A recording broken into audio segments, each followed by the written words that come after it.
ಮೇಲೆ pellet gun ಬಳಸಿದ್ರ ಪೊಲೀಸರು. ಗಾಯಗೊಂಡ ವಿದ್ಯಾರ್ಥಿಗಳ ಭೇಟಿಯಾದ ರಾಹುಲ್. ದೆಹಲಿ ಖಾಕಿ ವಿರುದ್ಧ ರಾಗ ಕೆಂಡಾಮಂಡಲ.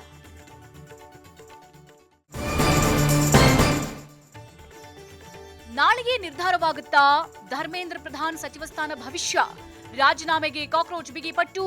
ಮತ್ತೊಂದು ಸುತ್ತಿನ ಮಾತುಕತೆಗೆ ಕೇಂದ್ರ ನಿರ್ಧಾರ. ಪೇಪರ್ ಲೀಕ್ ವಿರುದ್ಧ ಇನ್ಮುಂದೆ ಕಠಿಣ ಕಾನೂನು. 10 ವರ್ಷ ಜೈಲು, 10 ಕೋಟಿ ದಂಡ ವಿಧಿಸಲು ತೀರ್ಮಾನ. ಸೋಮವಾರ ಲೋಕಸಭೆಯಲ್ಲಿ ಬಿಲ್ ಮಂಡನೆ.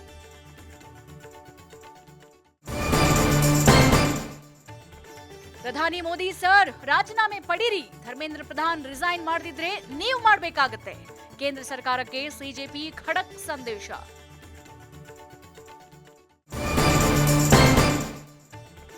ಉತ್ತರ ಕರ್ನಾಟಕದ ಜೀವನದಿ ಕೃಷ್ಣೆಗೆ ಜೀವಕಳೆ. ಆಲಮಟ್ಟಿ ಡ್ಯಾಂ ಭರ್ತಿಗೆ ಕೇವಲ 1 ಮೀಟರ್ ಮಾತ್ರ ಬಾಕಿ. ಇತ್ತ ಹಾರಂಗಿ ಜಲಾಶಯದಿಂದಲೂ ನೀರು ರಿಲೀಸ್.